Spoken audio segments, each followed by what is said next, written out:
garak par jour. Va plus loin. Jusqu'à quand tu vas tourner avec 15 000 euros par mois de chiffre d'affaires? Va plus loin. Tu as la BNP, tu as la BA, tu as toutes les banques. Tu fais un emprunt, tu es solvable, ils vont te faire l'emprunt. À raison d'un taux de 3%, 4%, agrandis ton commerce, mon frère. Tu as, je sais pas, 30 mètres carrés. Tu es capable de gérer 300 mètres carrés. Tout ça, c'est les wasawis de Shaitan. Et Shaitan, vous pensez que ça l'amuse de voir 300 garaks plutôt que 30? Il n'a rien à faire de tout ça, lui. Shaitan, il est heureux parce qu'il a réussi sa mission. C'est de l'amener vers le péché. Et il va dire à ces gens-là, moi, Shaitan, c'est comme quelqu'un qui fait des projets. Vous allez voir, je ne sais pas quoi, les personnes qui font des projets, c'est un projet, c'est un devis. Si vous signez aussi, vous ne signez pas, vous êtes libre. C'est vous qui avez accepté. Maintenant, maintenant, ne me faites pas de reproches. Moi, je suis condamné dès le départ, moi, je savais déjà. Faites des reproches à vous-même. Pourquoi vous m'avez écouté? Peu rien pour vous.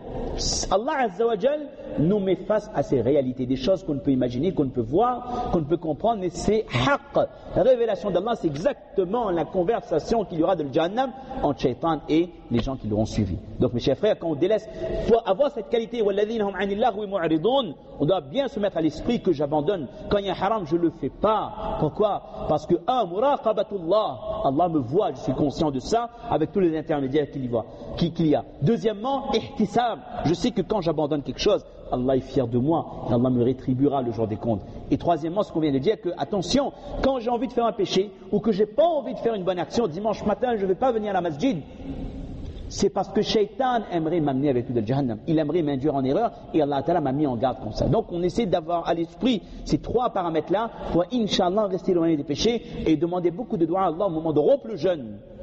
C'est le moment où les doigts sont acceptés. Oh Allah, donnez-moi tawfiq d'arrêter tel péché. Et chaque jeûneur, le doigt c'est silencieux, pas de doigt en congrégation, le doigt c'est entre moi et Allah.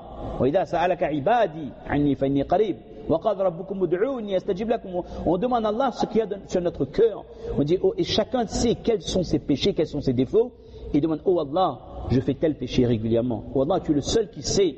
Qu'est-ce que je fais le soir chez moi seul? Qu'est-ce que je fais quand je suis au travail que ma femme ne me voit pas? Qu'est-ce que Allah seul sait? C'est le seul qui est au courant de mes péchés. De oh Allah, aidez-moi, donnez-moi tawfiq d'abandonner ces péchés dans le mois de Ramadan. Et oh Allah, donnez-moi tawfiq de garder istiqama, constance, que même après le Ramadan, je ne retourne pas vers ces péchés. Si quelqu'un, un exemple, c'est pas parce qu'il y a des jeunes, mais on dit de toutes les masjids, si mon gros péché, c'était la connexion Internet, quand papa, maman dort, ou quand on est seul, même si les parents ne dorment pas, que mon gros péché, c'était d'aller sur des sites haram, où je vois des femmes nues, ce qui est généralisé, Wallah musta'an, de la tranche d'âge de 13, 16 ans, 17 ans, c'est un fléau qui enlève la pudeur du cœur, qui enlève le nour du visage, qui enlève la crainte d'Allah dans le cœur, qui enlève l'amour d'Allah dans le cœur, qui fait que quand je me prosterne, je m'ennuie, que quand je vais dans la masjid, je ne sais pas qu'est-ce que je fais là, quand je lis le Coran, je suis pressé de terminer le surat, qui fait que je ne ressens plus halawatul iman. Ce genre de choses. Que si c'est ça mon péché, dire oh Allah, je ne veux plus retourner dedans. Depuis un mois, je suis resté loin de ce haram, oh Allah. J'éprouve un tel plaisir de mon cœur, il y a une telle lumière de mon cœur, oh Allah. Je veux garder cette lumière, oh Allah. Donne-moi tawfiq, oh Allah, protégez-moi de Shaitan. Je ne veux plus subir les insufflations de Shaitan. Parce qu'il faudra être fort, là, mes chers frères et sœurs. Après le Ramadan, on va subir des attaques ciblées de Shaitan, des gifles qui vont arriver. Shaitan va être déchaîné, il va revenir, il va essayer de nous induire en erreur. Il va essayer de rattraper le temps perdu, il va essayer de nous faire rechuter dans les péchés. Les 2 premières semaines, après le Ramadan, 2 premières semaines, c'est moi qui dis ce chiffre, hein, les jours qui vont suivre le Ramadan, il faudrait être ferme. Garder le niya de rester éloigné des mêmes harams dont on restait éloigné durant le mois de Ramadan. Et quand on casse notre carême également, on demande oh Allah, donnez-moi istiqama dans les bonnes actions pour tout le mois. Si depuis, alhamdulillah, depuis le début du mois, je fais qiyamul layl tous les soirs, tahajjud, je fais 10 minutes de dua tous les soirs, tahajjud, oh Allah, aidez-moi, choisissez-moi pour le faire tout le Ramadan jusqu'à la fin, et même après le mois de Ramadan. Si c'est pour une dame qui, depuis le début de ce mois, elle s'habille de manière plus pudique, elle a compris que je dois me couvrir les cheveux. Allahu Akbar. Allah lui donne le tawfiq de le faire. Elle doit lever ses mains. Oh Allah, donnez-moi le tawfiq de rester sur ce droit chemin toute ma vie. Pour que lorsque je retourne auprès de toi, Allah, tu as vu que même si dans le passé, j'ai fait ces erreurs, mais j'ai demandé tawbah. Et tu as accepté mon tawbah. Et tu m'as permis de rester maintenant dans le droit chemin. Oh Allah, que quand je retourne auprès de toi, par rapport, ne serait-ce peut-être c'est cette action qui va nous démarquer, qu'Allah Ta'ala va être satisfait de nous, et Allah va nous accepter et va nous accorder le paradis. Mes chers frères, le mu'min, est-ce qu'on peut faire encore 10 minutes? Moana Salim, 10 minutes c'est bon, Inch'Allah? Je sais, je vois la fatigue sur le visage. Donc, si vous me donnez encore 10 minutes, Inch'Allah, on peut clôturer, et quand on a dit on ne va pas développer les 7 sifat de qad aflaha al-mu'minun, on s'arrête à walladina hum 'anil lahwi mu'ridun, parce que c'est les deux, on pourrait dire que ça résume tout. Quand on dit walladina fi salat khashi'un, ils font preuve de dévotion de la salat. La salat, c'est le ibadah le plus important. C'est-à-dire d'une manière générale, c'est des mu'mins qui s'appliquent dans les bonnes actions. Et 'anil lahwi mu'ridun, ils s'éloignent des péchés. Il y a d'une manière générale, il s'éloigne des péchés. Donc on pourrait dire que tout est dit.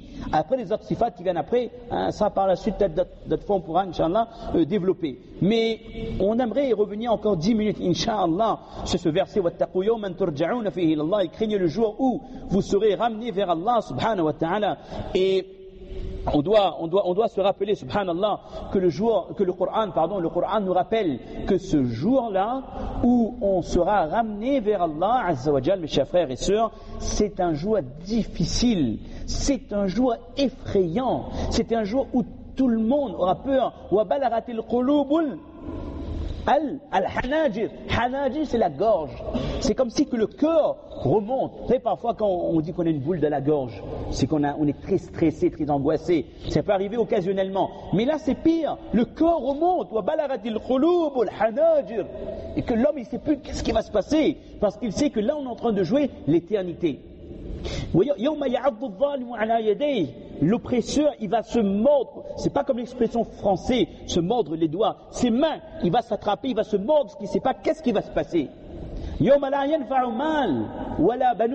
vos biens, ni vos enfants, ni vos familles, ni votre molissam, ni votre toustan ne sera d'une quelconque utilité. On est seul devant Allah. C'est des moments stressants, angoissants, et en même temps un moment crucial. Si ça se passe bien, c'est pour l'éternité le bonheur. Si ça se passe pas bien, il y a des complications. On va avoir difficulté sur difficulté. Dans le Coran de Surat Al-Shu'ara, Allah Ta'ala dit Yawma idin yattabi'una ad-da'i la iwaja lah. Dit que, en commentaire, Ibn Kathir, rahimahullah, il dit que le jour des comptes, Allah Ta'ala ressuscite les gens, le jour de Qiyamah, de l'obscurité totale. Wa tutwa sama, les cieux seront pliés, les étoiles seront éteintes, il n'y aura plus de lumière du soleil ni de la lune. Les gens sont ressuscités dans un endroit sombre et obscur. Les gens ne savent pas qu'est-ce qu'ils font là. Ils ne comprennent pas qu'est-ce qui se passe, qu'est-ce qu'on fait à cet endroit. Et là, ils entendent une voix, un i'lan qui appelle les gens, venez vers tel endroit. Un déplacement de l'endroit de la résurrection vers une autre étape de l'au-delà, c'est la terre des comptes, ard al-hisab. Le verset dit Yawma idin yattabi'una ad-da'iya la iwaja lah. Ils suivent donc cet appel, cette voix, et ils y vont droit.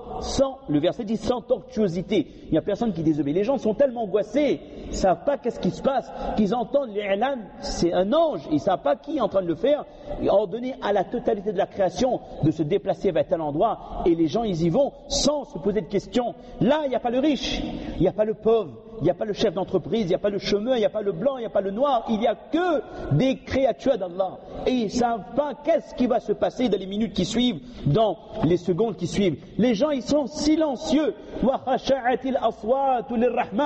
Les voix vont se tasser pour Allah. Les gens auront tellement peur d'Allah qu'on n'entendra pas un murmure. La seule chose qu'on va entendre, fala tasma'u illa hamsa. Et al-hams, les ulama, les mufassirin disent que c'est wat'ul aqdam, sa'yun nas ila al-mahshar. On va entendre que les pas, le bruit des pieds des gens sur la terre de la résurrection, ils marchent, ils vont vers la terre des comptes. La seule chose qu'on entend, les gens, ils sont habités par une crainte. Et auprès, on sera avec des milliards de personnes, on s'en sentira seul. Avec des milliards d'êtres humains ressuscités avec nous, on se sentira seul. Parce qu'on sait que bientôt on va se présenter seul devant Allah Azza wa Jal. Dans le Coran, ce jour-là, mes chers frères, quand on retourne auprès d'Allah, est décrit que comme le temps étant le yawm at-tanad, wa ya qawmi inni akhafu alaykum yawm at-tanad, ô mon peuple, je crains pour vous le jour de l'appel mutuel. Ad-Dhahhak rahimahullah, commentateur Coran, il dit que le jour des comptes, lorsqu'Allah Ta'ala présentera le Jahannam, il présentera le Jahannam à l'humanité, les gens vont essayer de fuir cette terre de résurrection. Mais les anges, on avait parlé de ça il y a 2 ans ici à Saint-Pierre, les anges qui font un cercle autour des êtres humains, ils vont les empêcher de se sauver pour les ramener vers la terre de la résurrection. Yawma tuwalluna mudbirin, ma lakum min Allah min asim, le jour où vous tournerez le dos en déroute sans qu'il n'y ait pour vous de protecteur contre Allah. Il n'y a personne en ce jour qui peut nous porter assistance à part Allah. Il n'y a personne qui peut nous protéger contre la colère d'Allah Azza wa Jal. Mes chers frères, c'est pour ce jour-là qu'on doit se préparer. C'est nos amal et notre foi qui va nous donner la tranquillité du cœur pour qu'on n'ait pas à vivre des moments d'angoisse ce jour des comptes. Dans le Coran, Allah Ta'ala définit ce jour où on retourne auprès d'Allah comme étant le jour des regrets. Yawma idhin yatadhakkaru al-insan, Suratul Fajr, wa anna lahu dhikra. Ce jour, l'homme se rappellera, mais à quoi lui servira de se souvenir? Oh, pourquoi? En ce jour, les gens vont se rappeler, ils vont dire quoi? Ya laytani qaddamtu li hayati. Ils vont dire que si seulement j'avais préparé pour ce moment-là, si seulement de mon vécu j'avais préparé des actions pour ce jour-là de l'au-delà où je retourne près d'Allah. Mais Allah Ta'ala dit subhanallah wa anna lahu dhikra, mais à quoi lui servira de se souvenir? Et les mufassirin disent, quand est-ce que cette phrase sortira de la bouche des gens?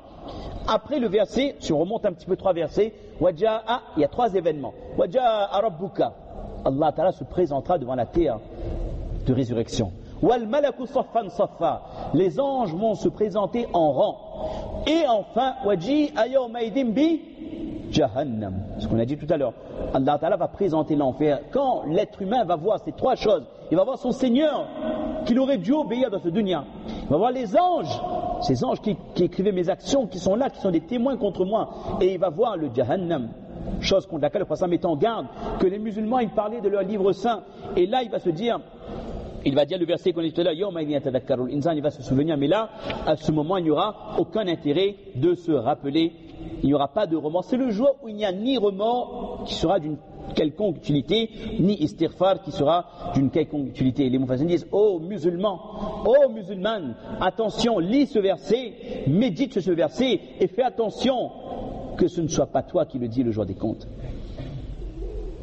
Fais attention, fais en sorte que parmi les gens qui vont prononcer cette parole, Allah a décrété qu'il y aura des gens qui, le jour des comptes, vont dire Ya laytani qaddamtu li hayati, si seulement, hélas, que n'ai-je fait du bien pour ma vie future. Faites en sorte, ô musulmans, que vous ne fassiez pas partie de ces gens qui diront cette parole, parce que celui qui dit cette parole, c'est quelqu'un qui a raté son passage de ce dunya.